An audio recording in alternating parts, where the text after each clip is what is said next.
Penuntun Saat Teduh Gereja Kristen Jakarta, Minggu 8 September 2024, dengan judul Memberitakan Injil yang Sejati, terambil dari Galatia 1 ayat 6-9 dan Roma 1 ayat 16-17. Aku heran bahwa kamu begitu lekas berbalik daripada Dia yang oleh kasih karunia Kristus telah memanggil kamu dan mengikuti suatu Injil lain, yang sebenarnya bukan Injil.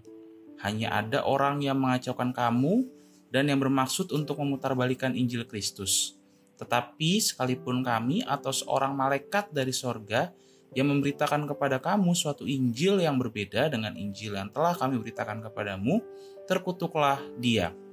Seperti yang telah kami katakan dahulu, sekarang kukatakan sekali lagi, jikalau ada orang yang memberitakan kepadamu suatu Injil yang berbeda dengan apa yang telah kamu terima, terkutuklah dia.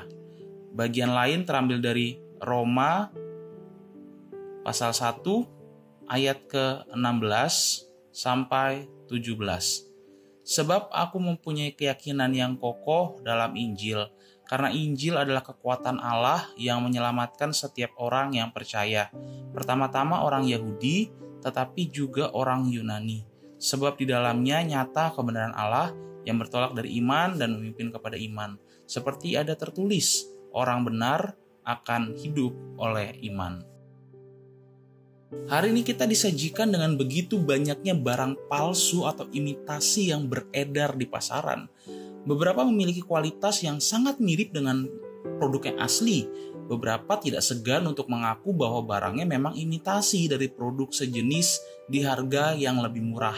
Seorang kolektor biasanya dapat membedakan antara produk yang asli atau palsu dari suatu yang ia koleksi. Hal ini karena ia belajar dan meneliti untuk mengenal yang asli dari yang palsu. Hal yang serupa juga nyatanya terjadi dengan iman Kristen hari-hari ini. Dapat dijumpai dengan mudah begitu banyak variasi Injil yang beredar dan mungkin dapat membuat orang-orang menjadi bingung dan bahkan terjebak ke dalam Injil imitasi atau Injil palsu.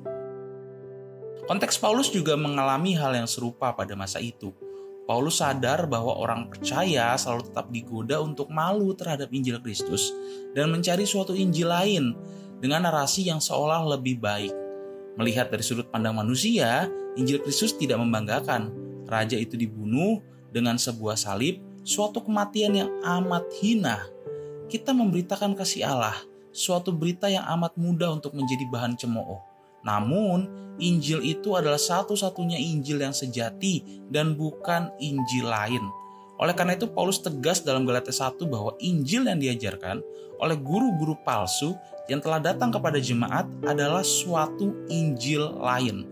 Pada masa itu gereja diserang dengan berbagai macam Injil, seperti Injil ditambah gnostik dan filsafat, maupun Injil yang ditambahkan dengan kewajiban akan melaksanakan hukum Taurat. Kristus datang dengan caranya, dan bukan dengan cara kita. Ia datang sebagai raja, walaupun demikian ia harus disalibkan, mati, dan dikuburkan. Ini adalah sebuah berita Injil yang tampak memalukan. Namun, demikian karena penyakit kitalah yang telah ditanggungnya, sehingga kita mendapat keselamatan. Injil yang sejati adalah kekuatan Allah yang menyelamatkan setiap orang percaya. Bukan Injil yang lain, walaupun tampaknya malaikat yang mengabarkannya. Rasul Paulus memiliki keyakinan yang kokoh akan Injil itu, walaupun tidak sesuai dengan harapan orang-orang. Hukum Taurat memberitahu kita apa yang harus dilakukan.